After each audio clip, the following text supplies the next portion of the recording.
Welcome to my channel this is one. तो आज है हेरा पंचमी और आज ही के दिन हम सब देखने जा रहे हैं भगवान जगन्नाथ को उनके मौसी माँ के मंदिर श्री श्री श्री गुंडीचा मंदिर। तो गाइस आज भगवान जगन्नाथ ने जो अवतार लिया है उसका नाम है भगवान नरसिम्हा और ऐसे ही वो इन 9 दिनों में अलग अलग अवतार लेते रहेंगे और फिर उनके मंदिर वो वापस चले जाएंगे। तो मैं आपको सारी जानकारियाँ भी दे देता हूँ उन अवतारों के बारे में। तो नंबर 1 है मत्स्य और फिर नंबर 2 कूर्म, फिर नंबर 3 वराह और फिर नंबर 4 नरसिम्हा और फिर नंबर 5 वामन और फिर नंबर 6 भगवान परशुराम और फिर नंबर 7 श्री राम और फिर नंबर 8 भगवान कृष्ण और फिर नंबर 9 जगन्नाथ जो रूप लेते हैं उसका नाम है बुद्ध और फिर गौतम बुद्ध और फिर नंबर 10 जो अभी तक उन्होंने लिया नहीं है उसका नाम है अंत में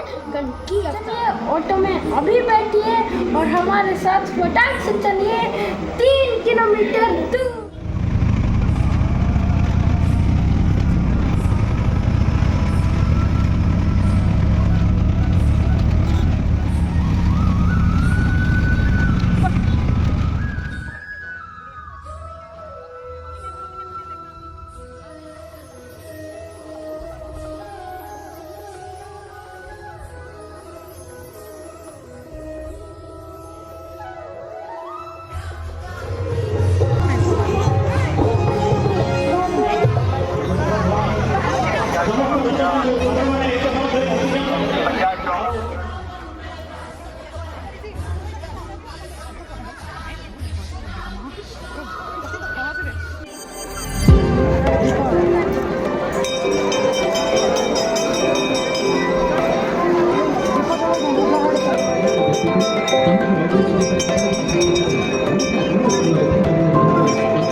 वीडियो कैसा लगा ये कमेंट में बताइए और अपने दोस्तों के साथ शेयर भी कीजिए, लाइक कर दीजिए। Don't forget to subscribe my channel. This is फिर मिलते हैं अगली वीडियो में। अभी के लिए बाय और हाँ